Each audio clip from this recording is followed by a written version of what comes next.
flipped my wall calendar this morning and simply froze right there in place. Another entire year had quietly slipped away, and I barely even noticed it leaving. It honestly felt like I hung this calendar up only a few weeks ago.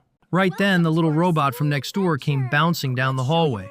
For that tiny robot, one single afternoon felt like a giant, unforgettable adventure. A rainy afternoon for the little one lasted about as long as a whole summer. But my own year had folded itself up into one thin, forgettable little blur. The clock on my wall never once changed its steady, patient little pace. Every hour is still 60 minutes long, exactly as it has always been. So this is the video where we ask why time speeds up as we grow older. That quiet little contrast bugged me all morning. So I decided to dig in, because something subtle is going on here, and it is not about the clock. Why does the little robot get whole huge days while mine keeps shrinking down? Let me walk through what I found, one gentle little step at a time. First, I asked around, and the other robots all had confident, ready answers. The worker robot leaned on his shovel and said, "Time literally moves faster now." He was sure the seconds themselves had somehow started sprinting past us all. But I checked, and 1 second still takes exactly 1 second. Every single time. If seconds truly sped up, every clock on Earth would be badly, obviously wrong. So that first answer felt off, and I gently crossed it right off my list. Next, the busy businessman robot barely stopped walking to give me his take. He said, "You are simply too busy now, and busy people never notice time." There is a little truth there, but it did not explain the whole strange feeling. Because even calm, quiet, retired robots feel the years racing by just the same. Being busy fills a day, yet plenty of unbusy years still vanish in hindsight. So busyness is only part of it, not the real engine underneath the feeling. A student robot chimed in, guessing that we simply stop bothering to count the days. But little robots rarely count days either. Yet their afternoons still feel gloriously long. A teacher robot suggested that memory just fades, so distant years naturally look shorter now. Yet we forget last dull week too, and it still felt short while we lived it. Then the gloomy robot sighed and told me it is simply all downhill from here. He believed getting older just meant time punishing us, slowly and unfairly. But that answer felt heavy and hopeless, and it did not match the evidence. Nothing about aging forces the years to blur, as we will happily discover soon. Every popular answer had the same problem. They described the feeling, not the cause. The clock clearly had not changed, so the real change had to be inside us. And once I pointed the question inward, the whole mystery started opening up. So I set the easy answers aside and went looking for what memory is doing. Let me fade this part out and show you the part that finally made sense. Here is the part that quietly changed how I see my own vanishing years. There is no single proven answer, so think of these as friendly, overlapping ideas. The first idea is old, and thinkers have pondered it since the 19th century. A thinker named Paul Janet described it simply as the proportional theory of time. The idea is that each new year is measured against all the years before it. For a small child, 1 year is a huge, enormous slice of their whole life. To a 5-year-old, a single year is a full fifth of everything they know. But for a 50-year-old robot, 1 year is only a tiny sliver of life. Same year, same length, but a wildly different share of the life behind it. So each passing year feels smaller simply because we have more years to compare. It is a little like the very first mile of a long, familiar road trip. The first mile feels grand and new, but the 100th mile barely registers at all. By the 10th year of life, each fresh year is only one small tenth of it. By the 40th year, that very same year is a tiny 40th of the whole. That proportion idea is neat and tidy, but I do not think it is everything. Because proportion alone cannot explain why some grown-up years still feel long and full. So there is a second idea, and honestly, it is the one that moved me most. This second idea is all about novelty, memory, and the days that truly stick. Researchers suggest that brand new experiences carve deep, detailed, richly textured memories in us. A first day of school, a first trip, a first taste. All leave heavy footprints.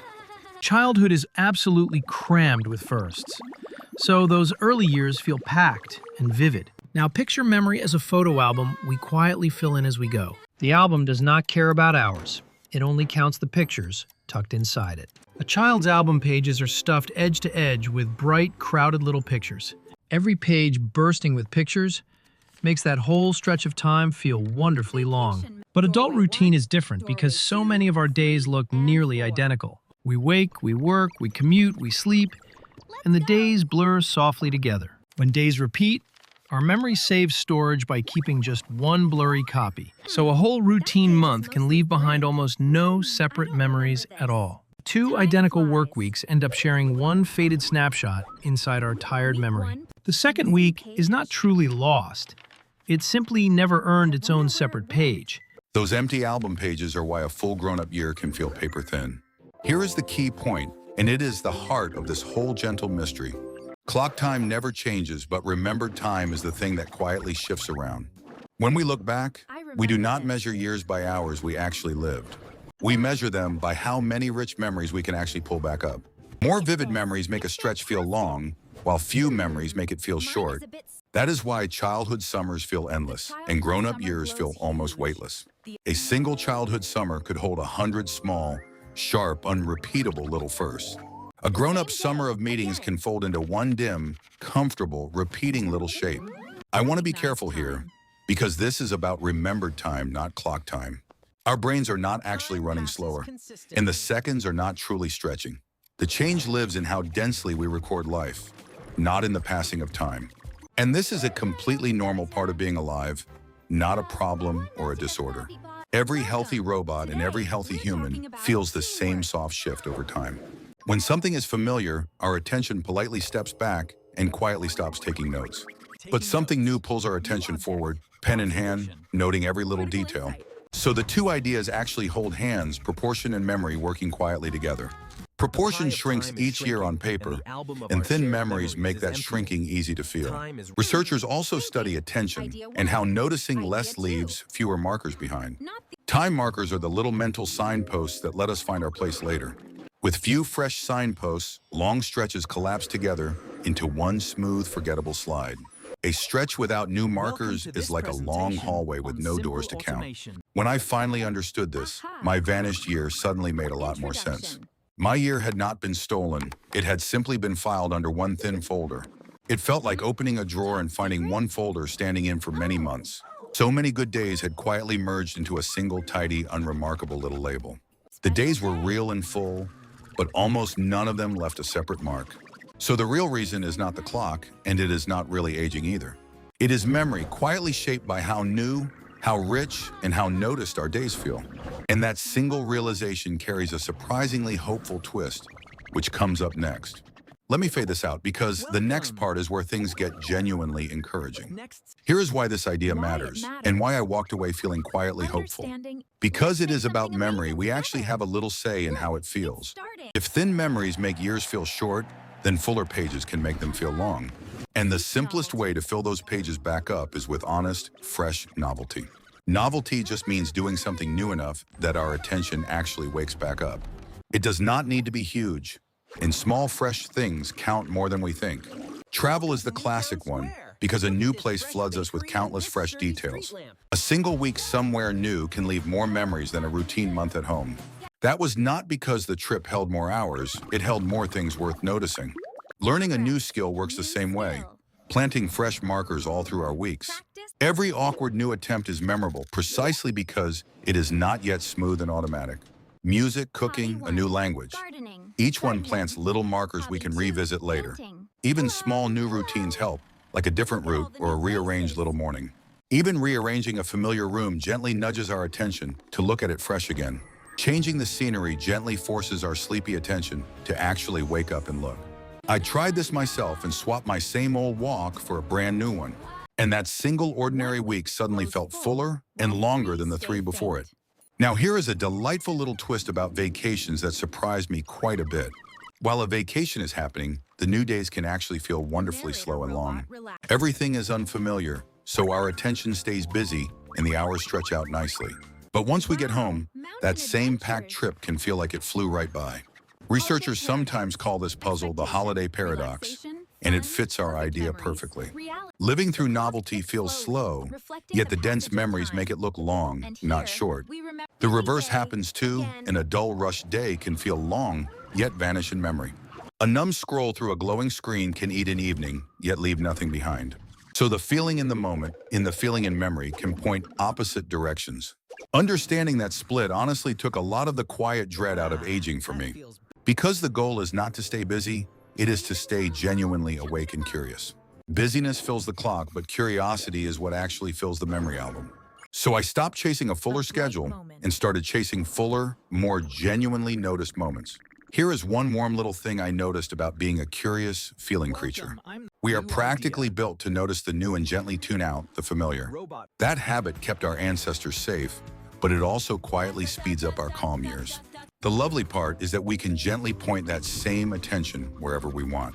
Pausing to truly watch an ordinary sky can stamp a whole album page by itself. So filling the album is less about more hours and more about more genuine attention. A curious hour can outweigh a whole numb, autopilot week in how much it stamps. Even revisiting an old place with fresh eyes can quietly reopen those album pages. Familiar faces and familiar streets can all turn vivid again with a little real attention. Wonder, it turns out, is a skill we can practice, not a gift we simply lose. None of this stops the clock, and honestly, it was never really about the clock. The clock keeps its steady promise, and honestly, it makes a dependable, patient old partner. It is about making the life inside those steady hours feel rich and worth remembering. So the hopeful headline is simply this, and I think it is genuinely good news. We are not helpless passengers watching the years blur past outside the window. We hold a real, gentle hand on how full and how long our years can feel. Let me fade this part out and gather everything into one last simple thought. So here is everything, folded down into one calm little takeaway to carry along. Time is not speeding up, and it is not quietly stealing our precious years away. Every second still lasts a second, and every hour is still a patient 60 minutes. What changes is our memory and how many bright marks each stretch of days leaves. The pages we choose to fill are the pages we later get to feel. Childhood overflowed with firsts, so those crowded pages still feel wonderfully deep and long. Routine grown-up days blur together, leaving thin pages that feel weightless in hindsight. But the very same rule that shrinks our years also hands us a quiet key. If thin memories make time feel short, then fresh memories can make it feel full again. Our own quiet routines are what gently fast-forward the years without ever asking us. Autopilot is comfortable, yet comfort is exactly what leaves those album pages quietly blank. So the fix is not more hours, it is more genuine noticing packed into ours. A little novelty, a little learning, a little wonder, and the album starts filling again. None of this needs money or distance, only the small courage to notice on purpose. I started keeping a small habit of finding one genuinely new thing each single day. Some days it is tiny, a new street, a new taste, a new question worth asking. And slowly my week stopped sliding by as one long, smooth, forgettable little blur. The years will still pass, because that is simply and beautifully what years do. We do not get to keep the hours, but we truly get to keep the pictures. But they can pass full instead of empty, remembered instead of quietly waved goodbye. Here is my last warm little thought about all of us moving through our time. We cannot add days to our lives, but we truly can add life to our days. And choosing wonder again and again is how we quietly make life feel long once more. That single idea genuinely changed how I look at my own ordinary little mornings. If wandering through this question felt good, I would gladly love a little company next time. A quiet subscribe just means we get to stay curious together on the next question. Until then, I'm going to go find one brand new thing before this day ends. Because time is steady, but a life well noticed can still feel wonderfully, beautifully long.